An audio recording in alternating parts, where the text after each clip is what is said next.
നവാഗതനായ സന്തോഷ് പണ്ഡിറ്റ് ഒരുക്കുന്ന കൃഷ്ണനും രാധയും എന്ന സിനിമയാണ് റിലീസിനു മുമ്പേ തന്നെ ചർച്ചകൾക്കും വിവാദങ്ങൾക്കും തിരികൊളുത്തിയിട്ടുള്ളത്.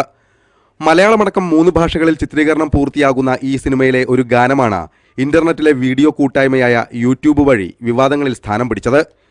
യൂട്യൂബിൽ കൂതറ ആൽബം എന്ന പേരിൽ ആരോ അപ്ലോഡ് ചെയ്ത ഈ ഗാനരംഗം സഭ്യതയുടെ അതിർവരമ്പ് ലംഘിക്കുന്നു എന്ന നിലയിലും സിനിമയുടെ പേരിൽ നടക്കുന്ന മുതലെടുപ്പിനും ഉദാഹരണമാകുന്നു എന്ന നിലയിലാണ് വിവാദങ്ങൾക്ക് തിരികൊളുത്തിയിട്ടുള്ളത്. ഈ ഗാനരംഗത്തിൽ സംവിധായകൻ സന്തോഷ് പണ്ഡിറ്റും ഒരു കൗമാരക്കാരിയും ചേർന്ന് അഭിനയിക്കുകയാണ്. ഇതിലെ ചില അംഗവിക്ഷേപങ്ങളും അനാവശ്യമായ കയ്യേറ്റങ്ങളുമാണ് ഈ പാട്ടിനെ ചൂടൻ ചർച്ചയാക്കിയിട്ടുള്ളത്.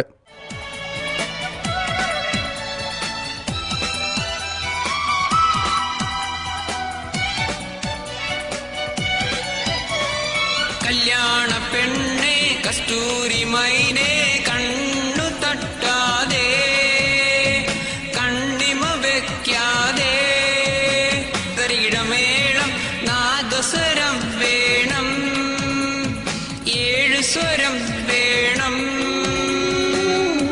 പൂമാലയും പൊൻതാലിയും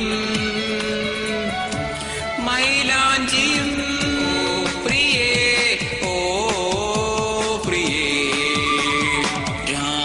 ശുഭരാത്രി ഇനിയെന്നും ശിവരാത്രി ജന്മം പുനർജന്മം നീ എന്നും കാമാക്ഷി പ്രേമം പുതുപ്രേമം നീ എന്നും അനുരാഗി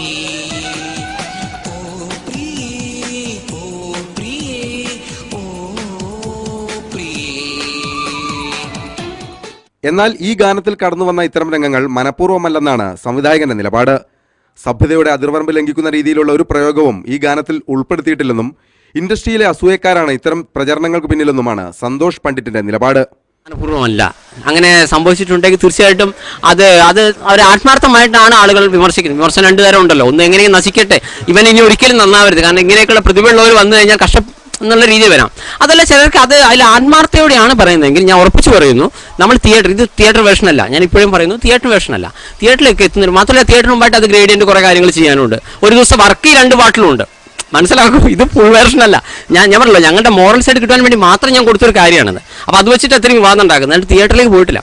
അപ്പോൾ തീർച്ചയായിട്ടും അത് ഈ പറയുന്ന വിമർശനങ്ങളെ എനിക്ക് ഒന്നും കൂടെ, ഞാൻ പറഞ്ഞല്ലോ, ഇപ്പോൾ അതിലേക്ക് പോകാൻ സമയമില്ല. ഞാൻ ഷൂട്ടിംഗ് 8 സോങ് അടക്കം തീർക്കാനുണ്ട്. May 1 റിലീസാണ്.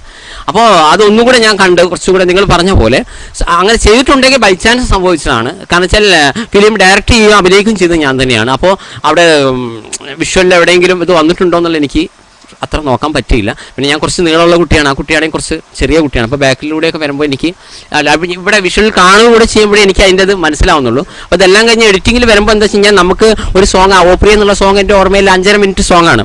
അപ്പോൾ നമ്മൾ ആ 5.5 മിനിറ്റ് അളന്ന് മുറിച്ചിട്ടാണ് ഞാൻ ചെയ്തിരിക്കുന്നത്. ഇപ്പൊ തന്നെ എറണാകുളം ക്യാമ്പസിൽ വരെ വളരെ എല്ലാ കുട്ടികളും പാടുന്നു എന്നാ പറഞ്ഞ. വിവാദങ്ങളും ചർച്ചകളും പുരോഗമിക്കുമ്പോൾ ചില ചോദ്യങ്ങൾ മാത്രം ബാക്കി നിൽക്കുന്നു. വെള്ളിത്തിരയുടെയും ടെലിവിഷൻ സ്ക്രീനിന്റെയും ഭ്രമിപ്പിക്കുന്ന ലോകത്തേക്ക് ആകർഷകരായി എത്തുന്നവരെ മുതലെടുക്കുന്നവർ വർദ്ധിച്ചു വരികയാണ്. നല്ല ഉദ്ദേശത്തോടെ സിനിമയും ആൽബവും ചിത്രീകരിക്കുന്നവർക്ക് പോലും അപമാനമാകുന്ന കാഴ്ചകൾ വർദ്ധിച്ചു വരുന്നു.